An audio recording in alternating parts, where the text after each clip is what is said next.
मुल्क में दबे कुचले पिछड़े और माइनॉरिटीज़ की बात करने वाली ऑल इंडिया मजलिस इत्तेहादुल मुस्लिमीन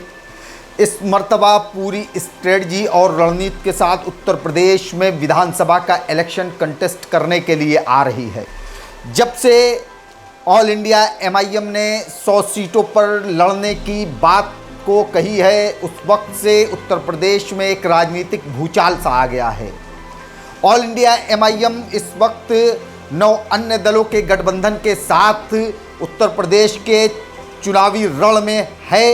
अभी 8 जुलाई को उत्तर प्रदेश विधानसभा के इलेक्शन का बिगुल बजाने के लिए सालार सैयद मसूद गाजी रहमतुल्लाह अलैह की सरजमी बहराइच पर तशरीफ़ फरमा हुए। वहाँ पर पूर्वांचल कार्यालय का उद्घाटन किया, इनॉग्रेशन किया और वहाँ से सालार गाजी रहमतुल्लाह अलैह की कब्र पर गए, वहाँ फातिहा पढ़ा। इन तमाम चीज़ों के बाद उत्तर प्रदेश के अंदर डिबेट्स का सिलसिला चालू हो गया और हर जगह बहस होने लगी, चाहे वो चाय खाना हो,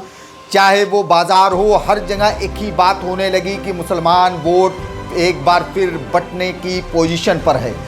मगर इस मुस्लिम वोट बंटने की बात पर मेरा अपना पॉइंट ऑफ व्यू है कि मुस्लिम वोट आज़ाद हिंदुस्तान में कभी बटा नहीं और आज़ाद हिंदुस्तान कि पहले इलेक्शन से मुसलमान मुत्तहिद होकर के कांग्रेस पार्टी को वोट करता रहा। जब बाबरी मस्जिद की शहादत हुई, उस माजी में दंगे फसादात के बाद जब मुसलमान कांग्रेस पार्टी से मुंह मोड़ा तो उसने उत्तर प्रदेश में समाजवादी पार्टी के अंदर अपना रहबर तलाश करना शुरू किया और समाजवादी पार्टी के पहले दिन से एक मजबूत वोट बैंक बन करके मुत्तहिद होकर के इत्तेहाद का सबूत देते हुए उत्तर प्रदेश में मुसलमानों ने समाजवादी पार्टी को वोट किया। मगर जहां आज डिबेट चल रही है, जहां आज चर्चाएं चल रही है कि मुस्लिम वोट तकसीम हो जाएगा, मगर आप 2014 और 2017 के इलेक्शन पर, उत्तर प्रदेश के इलेक्शन पर नज़र डालिएगा तो आपको लगेगा कि प्रदेश का मुसलमान मुत्तहिद होकर के सिर्फ एक जगह अपने वोट को दिया, बल्कि अदर बैकवर्ड्स में, हिंदू तबकात में और दलित बिरादरी के लोगों ने अपने वोट को तकसीम किया।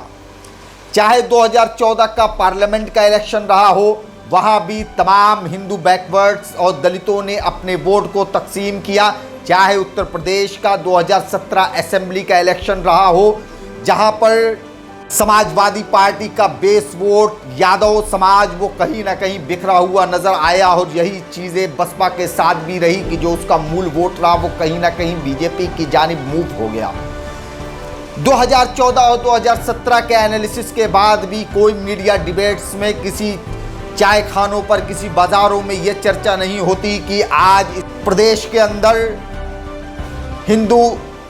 बैकवर्ड और दलित समाज कहीं ना कहीं बीजेपी की जानिब मूव हो गया है। मगर चर्चा आज मुस्लिम वोट की ज़रूर होती है, जिसने हमेशा मुत्तहिद रहा। अगर आज़ादी के 70 सालों की बात की जाए तो हमेशा इस मुल्क में मुसलमानों ने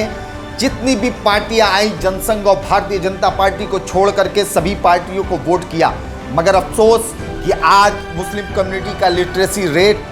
बहुत ही कम है। आज रोज़गार की मुस्लिम कम्युनिटी के पास परेशानियां हैं, उनके पास रोज़गार नहीं है। ये तमाम मूल समस्याओं पर किसी भी पार्टी की नज़र नहीं पड़ती। जब इन्हीं सारे मुद्दों को लेकर के AIMIM chief barrister Asaduddin Owaisi साहब जब मुखर होते हैं तो तमाम पार्टियां से लेकर के गोदी मीडिया ये इल्ज़ाम लगाती है कि एमआईएम के आने से बीजेपी को फ़ायदा होगा। मगर जहां जहां भी एमआईएम अब तक इलेक्शन को कंटेस्ट की, चाहे वो महाराष्ट्र का इलेक्शन रहा हो, चाहे वो बिहार के असेंबली के इलेक्शन रहे हों, चाहे इसके पहले उत्तर प्रदेश में 2017 में इलेक्शन लड़ी, मगर कहीं भी भारतीय जनता पार्टी को ज़रा सा भी फ़ायदा नहीं हुआ। मगर ये बात खुद मुस्लिम कम्युनिटी को समझना पड़ेगा कि अगर हमें अपनी हालात को बदलना है, हमें अपने आने वाले बच्चों के मुस्तकबिल को बदलना है, अगर हम चाहते हैं कि हमारे नौनिहाल कल के दिन सरकारी नौकरियों में हो, हमारे बच्चे कल के दिन अच्छे रोज़गार पाएं, तो आपको अपना सियासी प्लेटफॉर्म को चुनना होगा, आपको अपना झंडे को बुलंद करना होगा। आपको अपनी पार्टी के नारे लगाने होंगे और आपको वोट करना होगा उन तमाम पार्टियों से हट करके जिन पार्टियों ने अब तक आपसे वायदे करके आपसे वोट तो लिया मगर आपके हक और अधिकार आपके दरवाजे तक नहीं पहुंचाए। तो इस बार अपने सियासी शऊर का इस्तेमाल करते हुए आप अपने वोट का इस्तेमाल आने वाले 2022 के चुनावी इंतखाबात में करिएगा। वाक़ऊ दवाना अल्हम्दुलिल्लाहि रब्बिल आलमीन।